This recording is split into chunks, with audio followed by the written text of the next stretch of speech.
Amen.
E o tātou tāpua I le atua.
Vivi atu ia o tau I le li, Vailaau atu ia I lona suafa, I o tau whailo atu I nu ana mea na whai.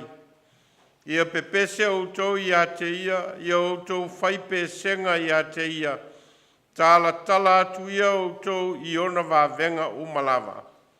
Ia o tau mita mita I lona suafa pa ia oli loto o e sa ili I le alii.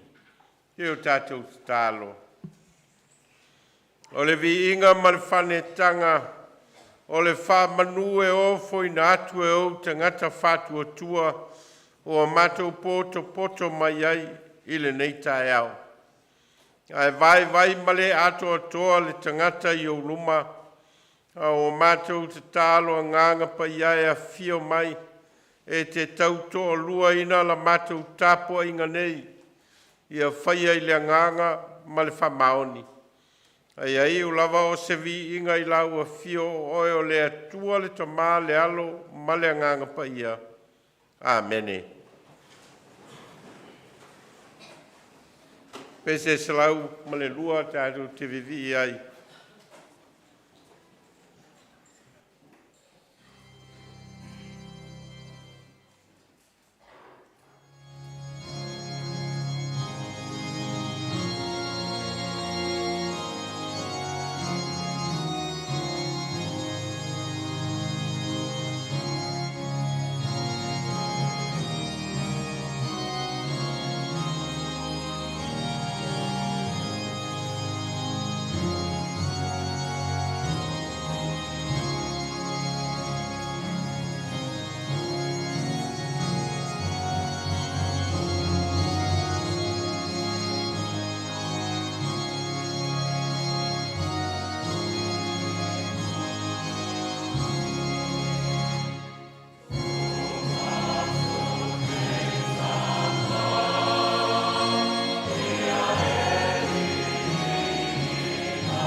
tauina o le tuspaia. Tusfilfilia mo le nei asa e tusa malfasolongo. Tusiol tusfaitau aso e mo mai le whenga inga fau. Evangelia matai o ilonam tau poe 5. Tātou te whaitau whewa wat mai le whaiu mua e whangata mai le whaiu poe se fulma le lua. Evangelia matai o ilonam tau poe 5. Tātou te whaitau whewa wat mai le whaiu mua e whangata mai le whaiu poe se fulma le lua.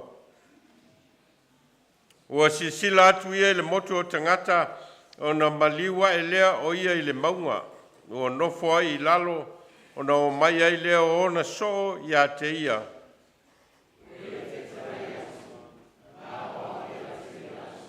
A mu ia e matitiva i le anganga a wae o lātou le malo le langi.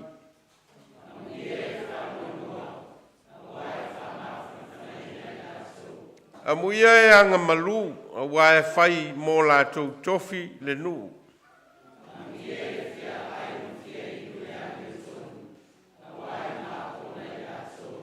A muia e alo lofa atu, a wae alofa ina mai i lātou.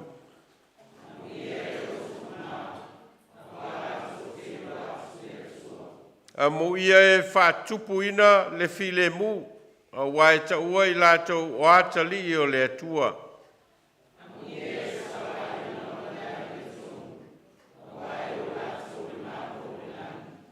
A muia o tau pe a lātou upu leanga, ma whasāwā i a te o tau, ma lātou tua ina pepelo o tau i mea leanga uma ona o au.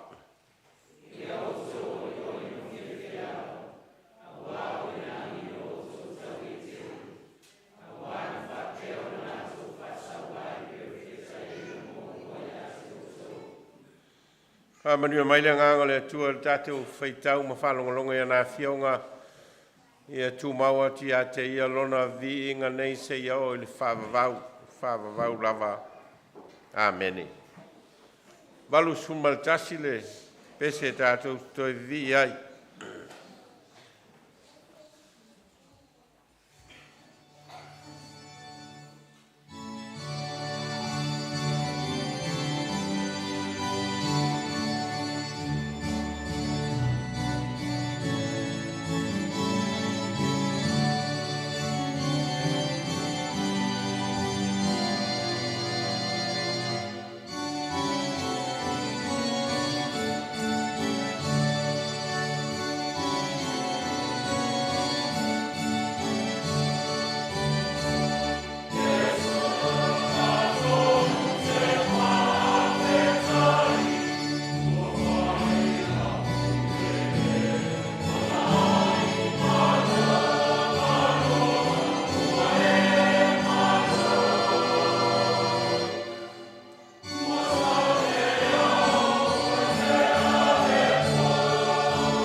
e o tātou tālo. E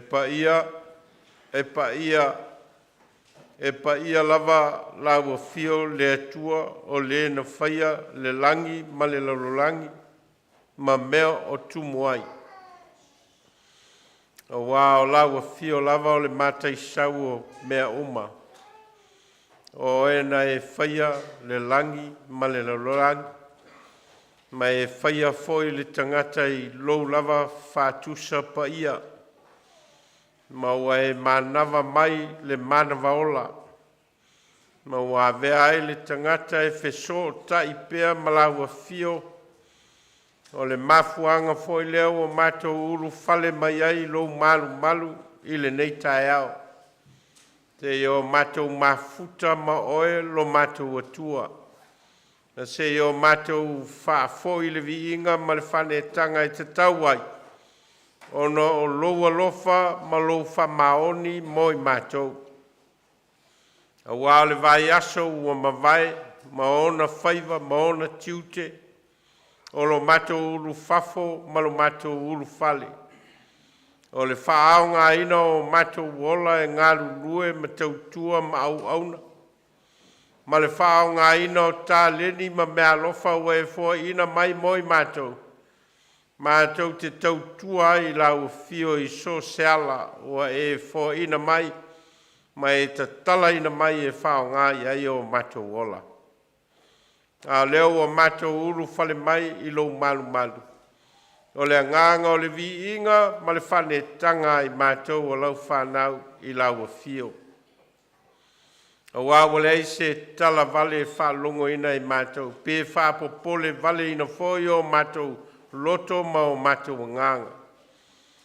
Nā le nganga o le fia, ma le oli, ma le whawhetai i a te oe. O no mea sili ua e whaia mō le tangata. A wāu o mātou sa ili, ma tango lima, ma whao ngā, mea ua e fua ina mai.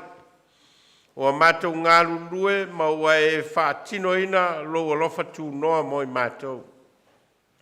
O mātou a inga, ma mātou mafutanga i to tonu o mātou whale ma o mātou ainga. O le vāo mātua ma whanau. O mātou ngāruenga i to tonu o ofisa ese. A le sa ilinga foi o le poto ma le atamai i to tonu o whale aonga. O e au mai ai pe au whamanuianga mo i mātou. O atia e ai o mātou ola, ma tā pena ai o mātou ola au auna. Ma le ola ngā lulue o tangata mo oe. Mātou whawhitai mō mātou a inga, ma mea alofa i te fua ina mai. O mea alofa tangata i to tonu o mātou mawhitanga. A tia e nai o mātou ola, ma le ola whialo whani, ma le whetausi ai. Whaatino ai pea lou whina ngalo. Mātou whawhitai ono o lau e kalesia o a vea mano fuanga o le ola tautua ma le ola ngā lulue i tonu o lau e kalesia. Ma lo mātou ola talitonu ma le whātuatua i a te oe. Mātou whawhitai moto whinga ua e whaasoa mai mo i mātou ua tofu le tangata malana. Tofu fo le tangata ma mea lofa ua e whaasoa i ai. Mātou te ngā lulue whaatasi ai, ma mātou ngā lulue whesoa i ai. A wale tautua ina o laua fio malo finangalo. Mātou whawhitai, ona o mea alofa o leola. Mea alofa ua e au maia moi mātou, mai o mātou tamā matina mātutua se o lava i a mātou whanau. Mātou whawhitai ona o aua fionga e te wheta lai mai pea. Mātou te whaitau ma whalongolongo. A o ina i pea i mātou, ma o ina i o mātou ola. Ma vea i au a fionga o le sulu i o mātou vai. Ma le malamalama e ta iala ina i o mātou ala. A whtai o no loua nganga pa ia e tauto lua mo i mātou. Na mātou savalinga o ina tau teva la mātou savali e. Whātonu folau o elo mātou tamae ala i loua nganga pa ia. Ao foi na le mautonu o mātou mawhauwhau ma loto manganga. O e lava i te musu ia o mātou nganga. Mātou te iloa i le mea o lo tātia i lo finangalo mo i mātou. Mātou whaftai i sili e mea uma. Ono o le tāulanga o le whao le tanga. Tāulanga o e o sia i lo lava so i fua na ofo ina mai. O lo maliu. Ma Lotu e so i fua manu malo. O aveai o mātou ola e leo ni ola o mau mawina. A o so i fua maola ua e amana ia ina. Ma ua e sa ili mai. Ma e whaia le taulanga o le tongi ola mo i mātou. Ina i o mātou mangalo i lau si la whangati. Tu mau ia te oe le vi inga o le whamanu ma le whanmetanga e lea unoa. Mātou o maima o mātou sese ma o mātou ngasala mea o le ato toa i mātou o lau whanau tamai. Ia e whamangalo mai mātou. Whamangalo i mātou taito atasia wā o tofu lava tangata ia maona leanga. Maona whale tonu, maona le ato toa i o ruma. Mātou tālu tamā. Whamangalo mai mātou o lau whanau. Ha mangalo mātou a inga, ha mangalo mātou whanau. Ha mangalo i mātou o mātua ma le teita inga, o mātou a inga ma le whaatonu tonu ina, o mātou a inga ma mātou whanau, a wai tele ina se ma vai mātou. Mātou tālo se e whamangalo mai le nei au Lotu ma lau e kalesia. Mea ua e tutofi ma e Vailaau inai mātou te ngaru lue ai mo le ola whale nganga, ma le ola talitonu o tangata i lou whetalai mai moi mātou a ua tele na o mātou vai.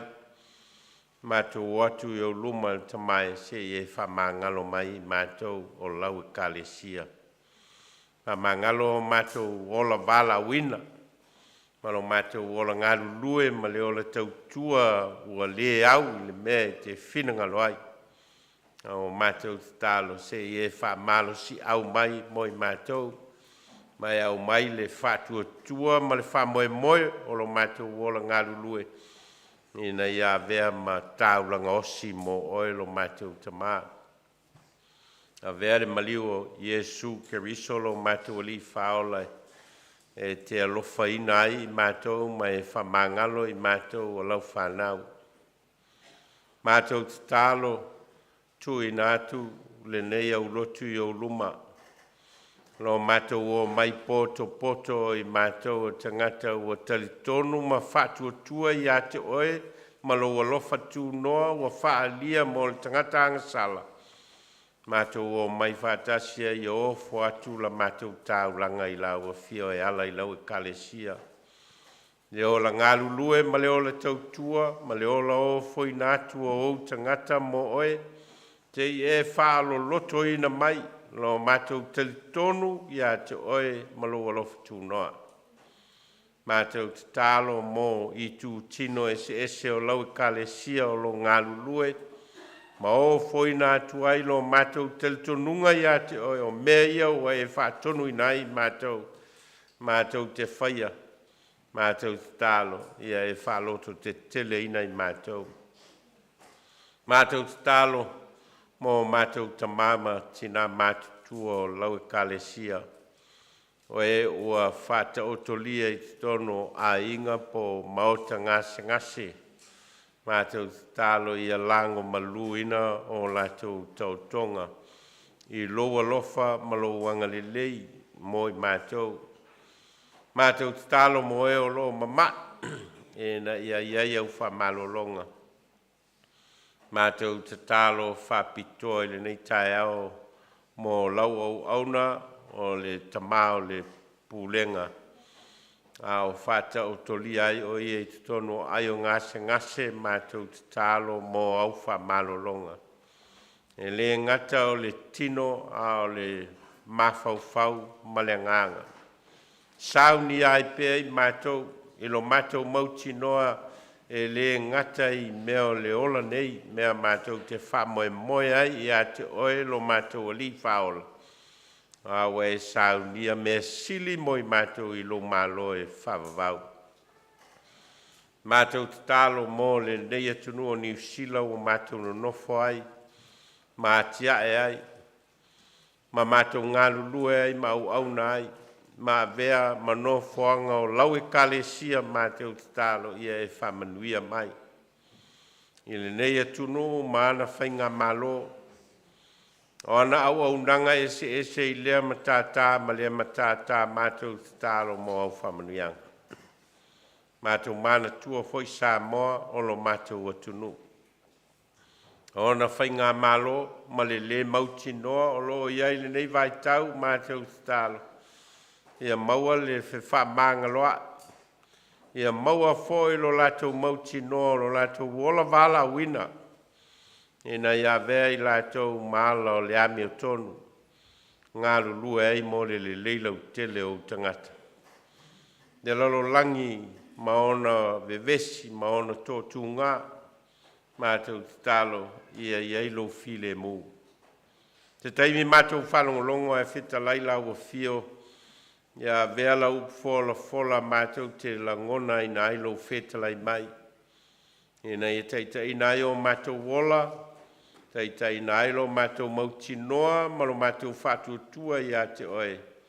A wālo mātou savalinga o lo whainei. Mātou te talo, ia la ua fio, mo I mātou umalawa, ma ia tū mau I o mātou lunga au whamanuianga. A wāo mātou te talo e, ala I lo rawa suafa Iesu le li, ma le whaola, o le wao I mātou te talo, lo mātou tamai o le langi.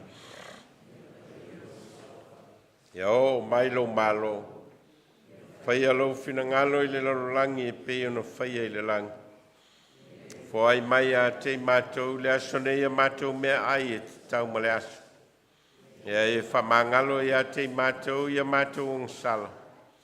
Peo I mātou whoiono mātou whamangalo I nātu. Ie wanga leanga mai I a te mātou. Au a foi e te taitaina I mātou I whaososonga.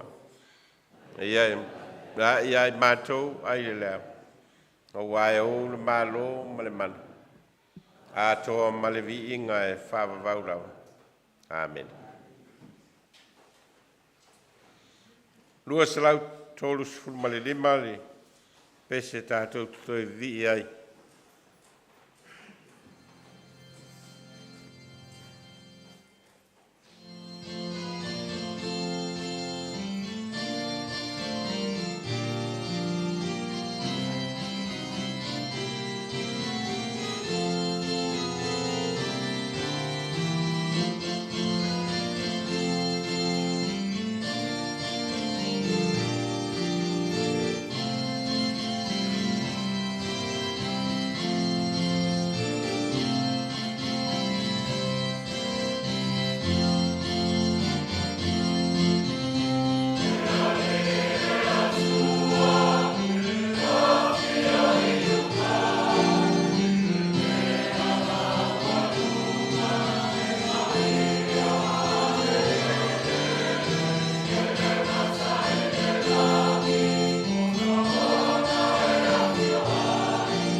tātou te tālo. Te re lava lo alofa ma lo wanga le lei whāsoa mo i mātou. Au mātou loto mali lie o foi natu nei tupe. Au fua foi le ola ngā lulue ma le ola tau tua o tangata. Ma au whamanianga e foi mai mo i mātou. Au o foi natu o ni a mātou taulanga mo lau fe au ma lau ngā luenga whapa ia mai. Ai e sili ona e whapa ia ina i mātou o ni mea whai ngā luenga i o au. Mo lo fina ngalo, o no lo suafa Yesu. Amen.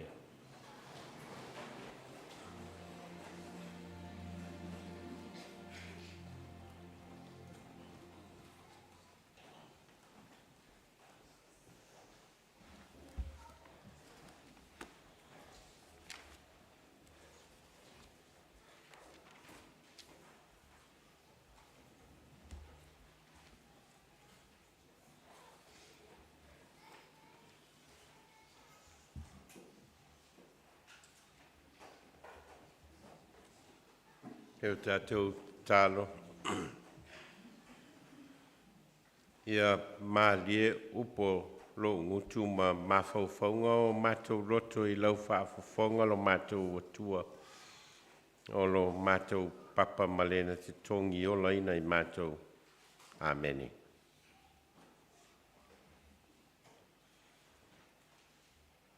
Maua se matua mo i tātou mai le tusi sa faita wina o le evangelia mātai o lom tā upo e 5. A le fai upo e se fulma le lua. O se vaenga o le fai upo e se fulma le lua e whapea i o tau oli ma fia lava. A wā oi le langi lo o tau i e tele. I o tau oli ma fia lava. A wā oi le langi lo tau i e tele. O fia whao ngā ina le manatu au tu o le vai aso le nei e teita ina ai. Ia se langona whale nganga mo i tātou. Muli i le ala. O le manatu au tu leo o le vai aso muli i le ala. O le fesili e fia tuli loa e le launga.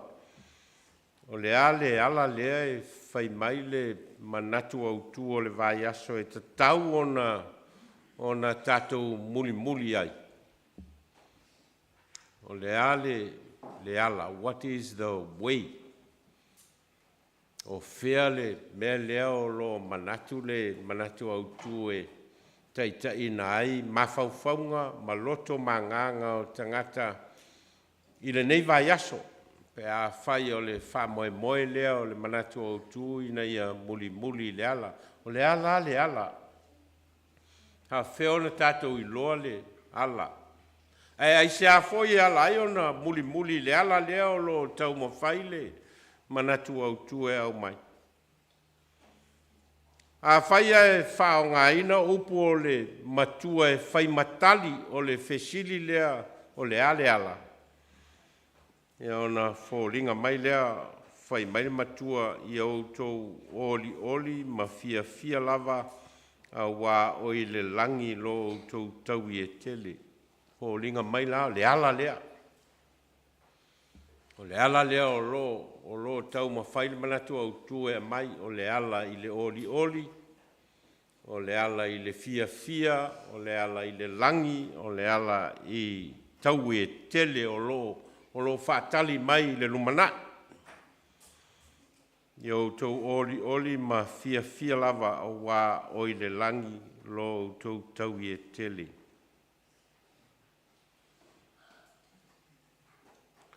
O le aunga ole, fōringa mai o le aunga o le whaiupu lea se fulu ma le lua lea wā vea matua i autou oli ma fia lava wā o i le langi lo autou tau i e tele. Fōringa mai o le taualunga lea o le lisi o wha amuia. O lo a mata mai i le o lo amata i le launga Iesu. O uma na whaasolo mai, whaamuia iwa whaamuia o lo la vea i whaiupu ia na tātou whaitauina. E iwa whaamuia mai ese mea o lo a ngai ia whaamuia ia. Ai uma ane le whaasolonga o whaamuia ia iwa ai taualunga i le whaiupu lea. Whaiupu leo wa vea matua i outou oli ma fia lava. A wā oi le langi lo outou tau i tele. Fōringa mai la o le whaamuia, o le tapenanga lea, o le angai i le fia ma le oli ma taui o lo i le langi. Fōringa mai o le tātianga lea o lo whatatia mai ai e Iesu ia lea o onga lea mo tātou. Sa whaiso suenga tangata e tausa ili ai po le ale la unga. Au pito sili ona anoa. Le la unga e au pito sili ona lo loto. E mawhai ona au mai ai ni whamanuianga mo le tangata e whalongolongo le la unga. A whai la suenga tangata popoto ma tangata sue ma tausa ili. Lea la le la unga au pito sili ona anoa mo le tangata e whalongolongo i se launga. Ina wa uma suenga ma i loa i tangata o le launga lea a Iesu i lunga o le maunga lea o lo wha mauina e mātai o le launga o pito sili leo na anoa. Ma o le launga e o pito sili leo na lo loto. Ma o le launga e au pito sili ona iai le wha moe mo le lumanai i le tangata whalongolongo. Launga lea na tātou whaitauina se vaenga mai le whaiupu mua e o atu le whaiupu esifunu ma le lua o le amatanga lea o le launga i Iesu o lo wha i ngoa ina o le launga i lunga o le maunga. Pe ona wha mauina e mātai o ma wha matala mai e mātai o i urua i whai upo o le mta upu le esifunu ma le lima o lo wha matala o le launga i lunga o le maunga. A lo wha matala fo i nisi le launga lea whai mai o le launga whaamuia. Ona o whaamuia ia lea na tātou whaitauina iwa lea o lo a mata ai whai upu o le launga. Lea lai ona whai ngoe tangata ia le launga lea o le launga whaamuia. O le upu amuia.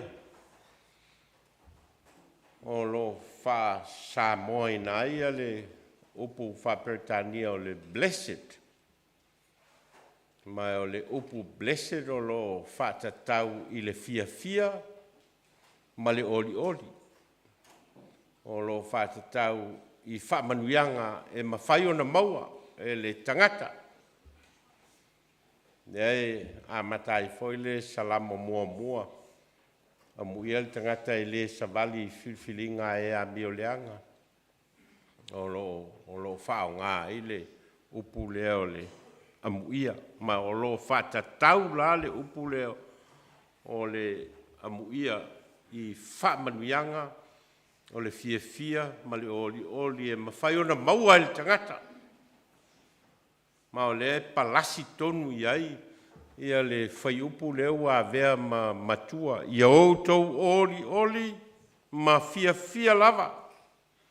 A wā oi le langi lo outou tau i e tele.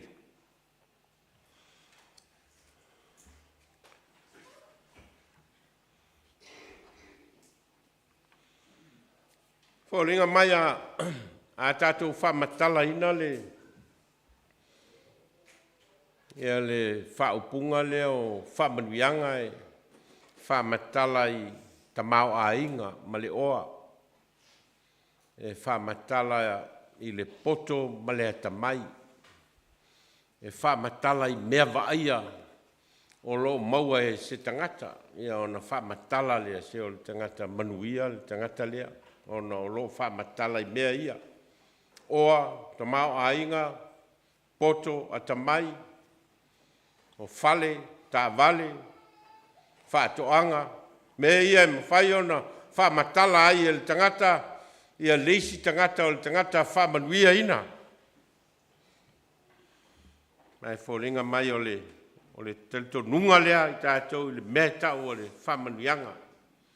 Mai telefoi na manatu tangata o whamanuianga nā mai le atua o lo maua i tangata i ona whaso so o leo ta mau a inga, ma le oa, ma le poto, ma le tamai, tau whamatala ai o whamanuianga i o maua le tangata mai le atua.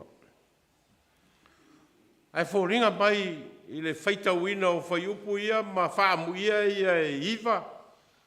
E leo tala noa whaamuia ia ini tamau a inga. E leo tala noa foi whaamuia ia ini tupe, mani tā vale, mani fale, mani whātoanga. E leo tala noa foi le poto ma le atamai. Iwa whaamuia. Ai le aima se whaamuia o whaamuia ia o lo tala noa i le oa ma le tamau a inga. O le poto ma le atamai. O ni fale ma ni whātoanga. Ma mea e tātou te māsani o na whaamatala inai o le tangata manuia. E se mamau a mea ia e whaamuia ai ia le launga Iesu. A o lo a matai le launga Iesu e tolu mta upu o lo whamau inai. Ta upu e 5, ta upu e 6, ma ta upu e 7. A e fia whaitau i le launga atoa o mta upu nai e mawhai ona e whaitau i le launga atoa. Ta upu e 5, ta upu e 6, ma le ta upu e 7. Ta upu mai e tolu. E le aima se vaenga o lo whamatala inai e Iesu a mea o le manuia, ma le oli, ma le fia, ma le tau e tele, o lo whatatau i le poto ma le tamai, ma le oa ma le tamau a inga o le masani on tatu whamatala inai. A mea o le tangata manuia lea. Fo ringa maua li liu atoa i Iesu i lana launga lea, ma le amatanga o le launga, ma ana whaamuia o lo whai. Tua li liu atoa, ia le lalolangi, le whainga o le mea o lo whaamamafa. Leo whaamamafa ina le ola, ma le whalo loa o le ola. Leo whaamamafa ina ia le tupe, tamau a inga. Leo whaamamafa ina ia le poto ma le tamai, o mea sa ili ai tangata. O mea e alu ai le te leo le taimi o le tangata. Ai fo ringa mai e, tua ese lava, le mea leo lo a ngai ai le whaama mafa, o le launga lea Iesu. Iwa whaamuia. Mua amuia e mativa i le nganga. A wae o lātou le malo le langi. E reo a ngai e whapea amuia e tele tupe, pe tele tamau ainga, pe tele whatoanga, pe tele ni a lātou fale, pe tele ni o lātou tupe. Ai o lo a ngai le mea e nao le atua e mawhai ona ia ofo ina mai. O le sai linga le tangata mō le manuia o lona nganga. A tātou ngao ina le nganga. Nao le atua lava ma le fisota inga i le vao le nganga o le tangata ma le nganga o le atua e mawhai ona tamau a inga ai le nganga. The only way to enrich our souls and spirits is through a very close connection between our spirits and God's spirit. Le winga lea. Ao ina mativa le nganga o tangata. E ala mativa. Ono ua mamau ma le nganga o le atua. Ne alai.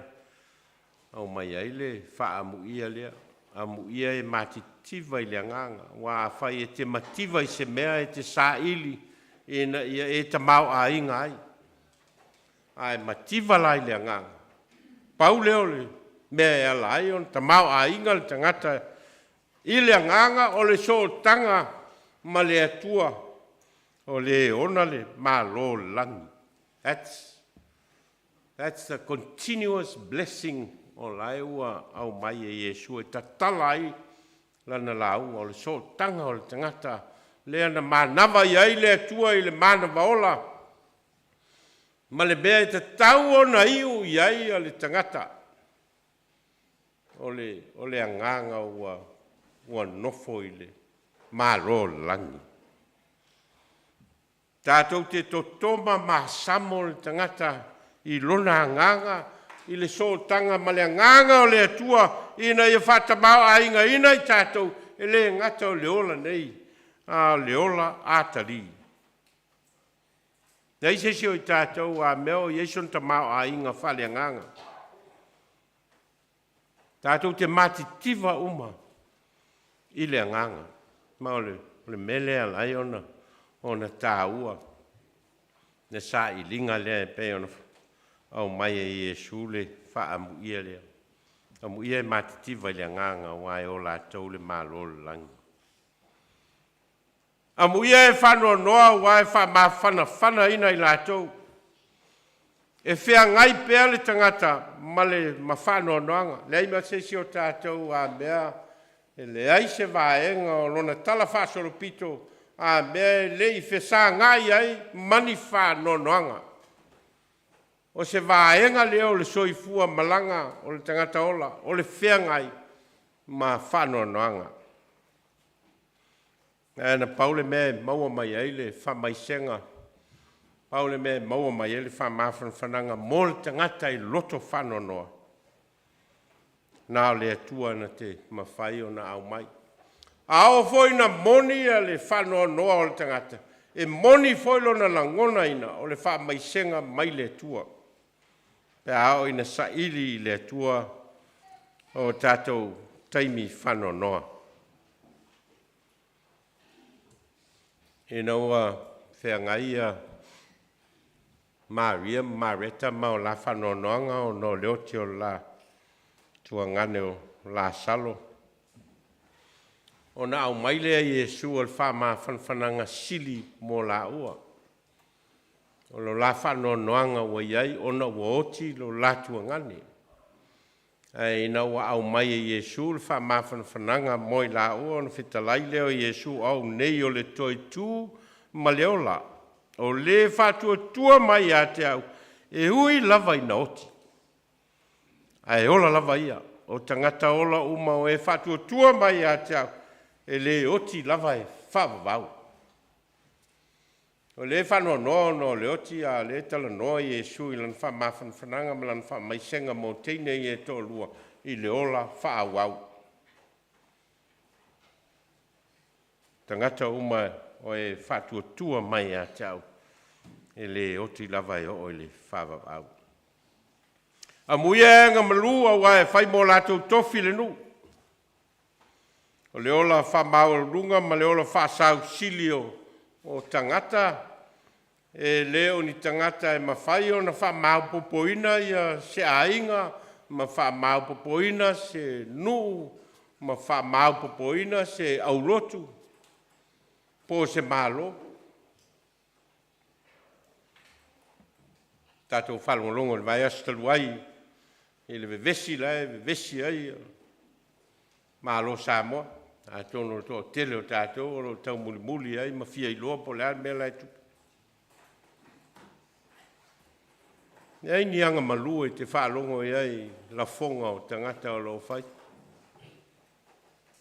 Nā le tau saili po ai e iai le amio tonu a o ai e iai le poto a o ai e iai le atamai. E le mau popo ai ni a inga e le mau popo ai ni whainga malo e le mau popo ai ni au lotu pe a whai o le tua inga langona na e maua e tangata o le whasau sili ma le whamau le runga. Ne lai ona au mai Yesu fa amu ia nga malu au wai fai mo la tu tofi le nu o le vea matofi o le nu o lo tala noi le maupoponga o se mea maupoponga o tangata o le ola fealo fani o tangata Nena lai ona fai ele fai salamo le fa upunga foi le se mea ina ale lei ma le matango fie pe ano nofo fa tasi lava ouso. Ano nofo fa tasi tangata ma fealo fani ua maua le nu. Ua maua le tofi o le anga i lumana. Ai fai e fa maua lulunga tangata ma fa sa usili loto o tangata. Ei ma se mele lei e maua. Nā le malepe, ma le tāpe ape, ma le fefuli tuai o tangata. Ei ngā mele nā lai ona tusi Paulo i le kalesia i Korinito ma whao ngai. Paulo ia le ata o le tino le tangata, wha matala ai a le pe te le, pe malosi, pe laititi le i tu tino, ai au ngā uma i tu tino. Ia mana ia leisi tu tino. Ona mawhai lea le tino atoa o nga lue. Me le tau o le tofi, o le nu, o le mau ponga o tangata. E ala lana maua, ona wa ola anga malu tangata. Amu ia e fia ai ma fia inu le amia tonu. O wae mao ona i lātou. Ei asesi o tātou a mea e. Tasila na ai, tasila na inu, ona ma ona lo le langa atoa. Ei a se o tātou, ai tāiao, ai leo, alu malvai ainga, e toi ai tā sunlua le po.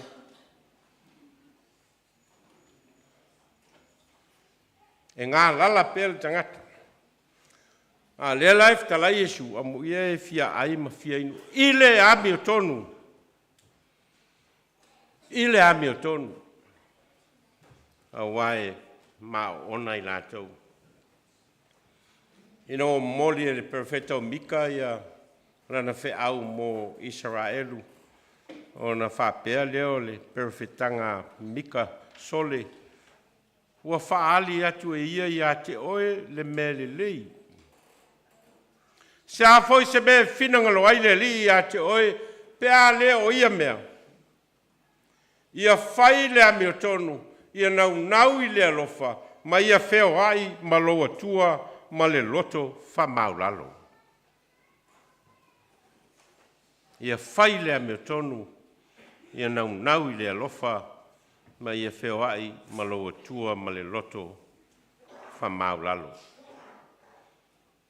E fa malia ina lo tātou ngalala, ma wha mao ona ina e lea tua o tātou loto ma o tātou nganga. Pea whai tātou te sāwa vali le ami o tonu a lea tua. Inga tonu leo le whaau o Mika na ame a Israelu sole mo whaali atu e ia te oe le me le lei. Sa foi se me finangalo ai le li ia te oe pea leo mea na. Ia whai le ami o tonu. Ia nau i le alofa, ma ia wheo ai, ma loa tua, ma le loto, wha maulalo. Mea nai ma ona ai le tangata. Mea nai ma whai ai ona tupu le whea ngai o le tangata, ma le atua.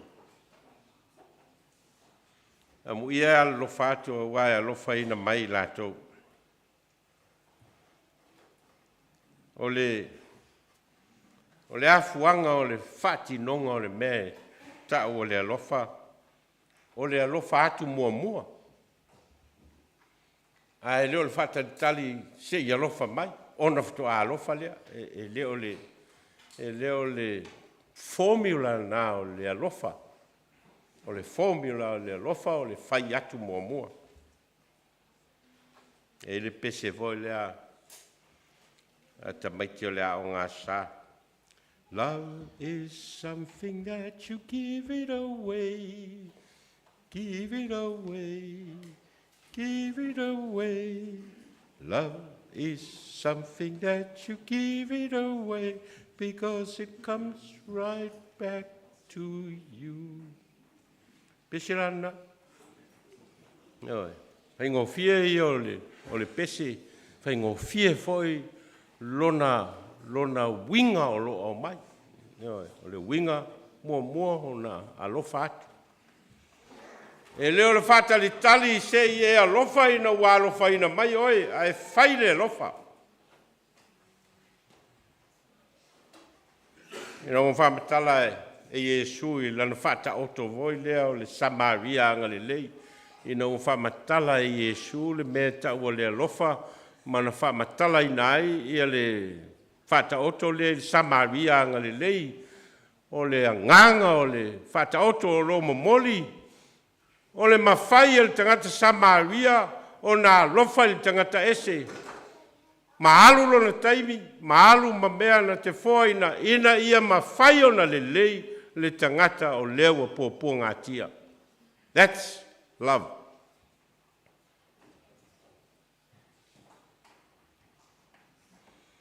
Whitalai e sue winga I le alofa o na ia, whitalai e le sili lava le alofa o se tasi I le nei alofa. Ia tuuina atu e se tasi lona ola mō ana wō. E le sili lava le alofa o se tasi le nei alofa. Ia tuuina atu e se tasi lona ola mō ana wō. That's love. Mena ata o le alofa o le mō mua on whaatino atu I leisi. Ai leo le whatel tali sei.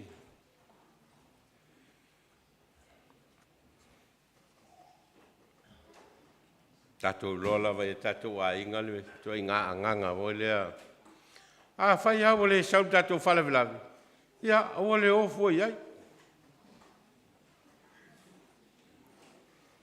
Hoi whai tatou maliu talua I le ama se si o le vaenga nana sau. O le alu iai se si. You know, we know that. That's how we express our love and care for people. If they don't care, then why care? If they don't love, why love? Pe iai le ngangal na ia tātou tangata soifua. E se mamao le mele le ai. E fina ngalo Yesu e whai. Mo tātou e winga I le alofa. Amu ia e loto mama wala tau te loa atu le atua. O le fesota inga I le vao le tangata ma le atua e amata mai le loto. Has to come from inside. A le agara le loto. Mai le lea le loto. E ne nefu foi lala vai I le atua. How can you see God if you don't see it from your heart?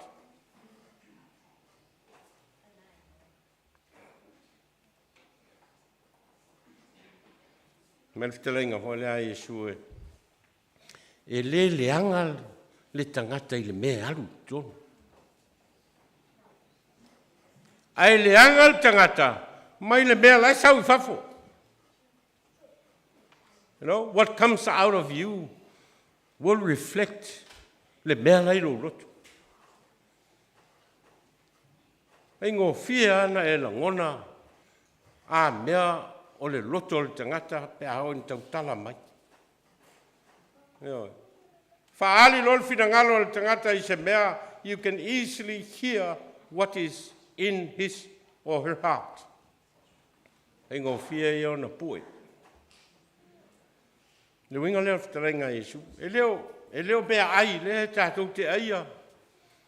Tātou tau mo mawhai, e leanga ai tangata. No, that's... We can't say mea leanga le tangata o no mea laua. Ai peita, e leanga le tangata o no mea lai sau mai tono le loto. E winga la leo le wha amu ia lea. Amu ia e loto mama wala atu te I loa atu le atua. If you have a pure heart, and if you have a good heart, I te leo ita fo I se istangata, pea vea fo I se istangata e whai ma mea e whalave, lave ai, lau so ta inga ma le atua, ma e popole I fo I istangata. But you have a direct connection with God, and you have a clear vision of God. Nai lama se men nefu ai lau vai.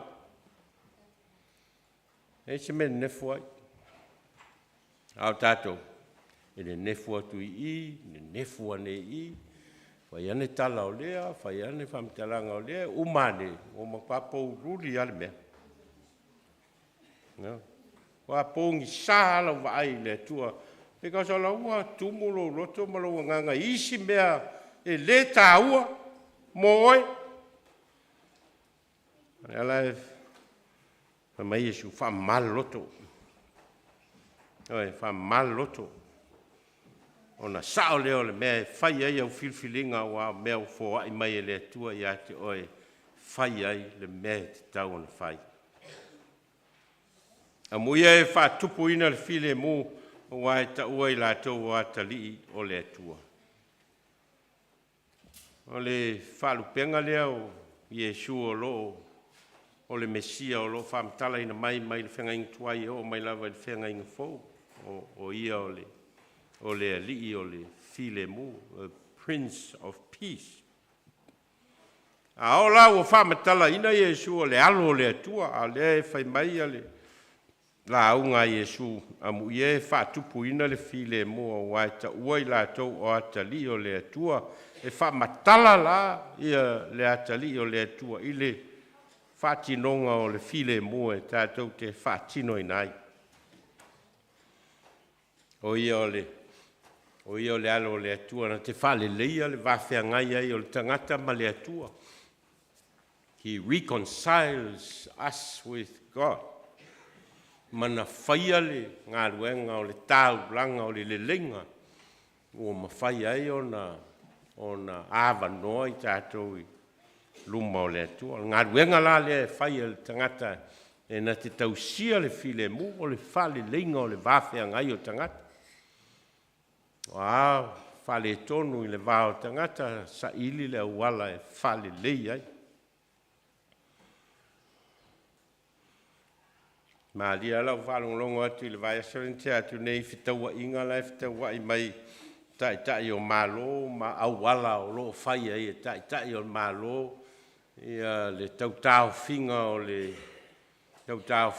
le taua le wāo o Lucia ma Ukraine. O lai whai mai le isi tangata e manao ina ia whai se file mu. Ia o mai uma tangata I te tonu e whai se tala e maua ai se file mu. Ai whai mai le si vaenga. E le ai. Pau wale au wala e mawhai ai o na maua le toa o le taua lea. O le taupea. Taupea ia sa ili po ai e malo. Aua over miliona tangata whioti le taua lea. O le fisili o whele wha mafa e te tau na ngai ai ia se mea ina ia maua le file mu. O le awala o le whai o le file mu. E leo le awala o le whai o le taua. Masani o nau whamatala ina le tala whawhatusa foi lea a emo a whetaui mea maai o emo le wila. A whetaui e le whane, ti ngā ina lau lele. So se taimia e whawheto ai, ni mā losi te tele, o le taimina nā, e mauti noa lava, e tele me le anga. Tele me whale tonu. Ai so se taimi lava e tauma whai ei tangata ina ia maua le file mu, ma le whealo whani, o le whe aule nā o le tala lei.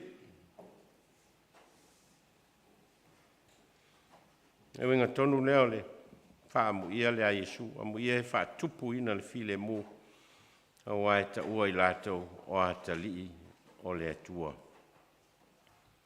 Toi lua whaamu ia, tātou malolo. Amu ia e sawa ina, ona o le ami o tonu, a wai o lātou le malo le langi. o le a mi tonu, o le a mi o le a wha le atua na wha ali e Iesu. Tō tele tangata na sawa ina, tele fo tangata e whewata wai o latou wāwhenga iai. Tele fo tangata o lo sawa ina, o no le mōli mauina, o le tala le lei a Iesu.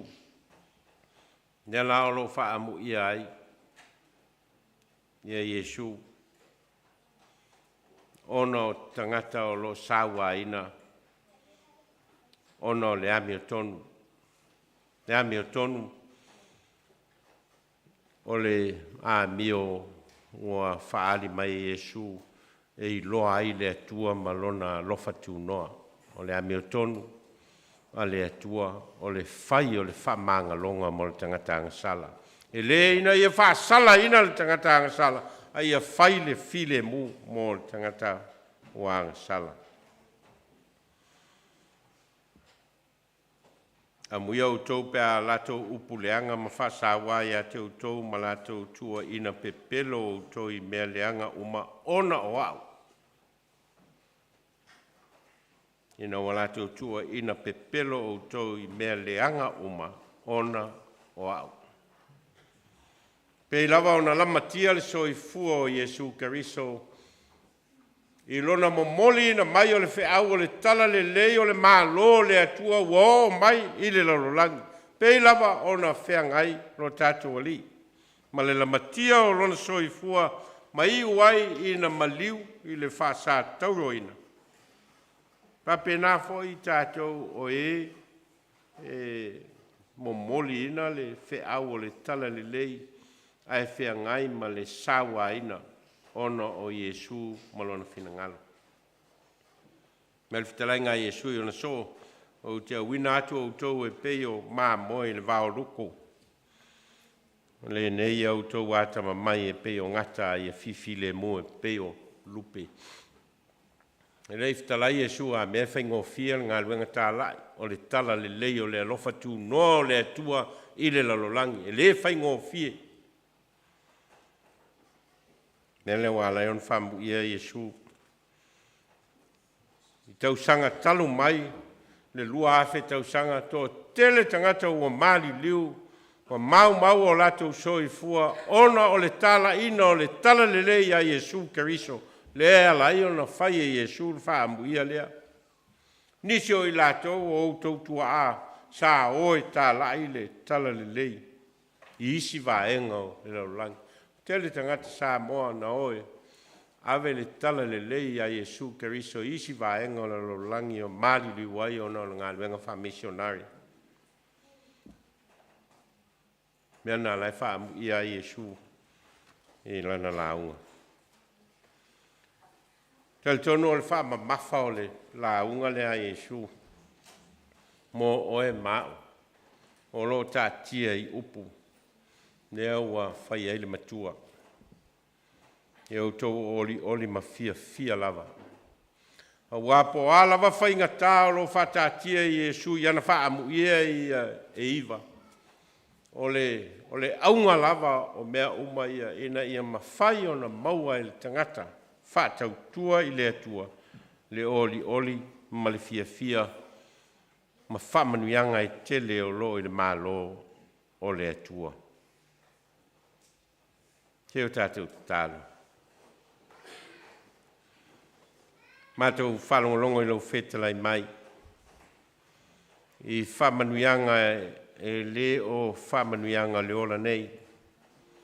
A o whamanuianga ma fianga ma olinga o le tangata whatua tua ma le tangata tonu i a te oe. Ma ua e toe au mai ia i mātou le whamanatu i mea te tau ona whataua i o mātou o lang. Ena i o mātou maua le oli ma le fia ma le tau i e tele o loo i lo mālo e whawawau. Whaloto te tele pēr i mātou, ina i a mātou lona mōri mau mō oe ma lau finangalo. Wau mātou tālo e ala ia Iesu Keriso le li i ma le whaola. Ameni.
lau iwa suma le lima le pese e tātou te whai wai ma whātou whātou ai fwoi ai lātou o lo whaitapo inga whātasi mai mai tātou I lunga o penga so ta inga. Se lau iwa su lima le pese.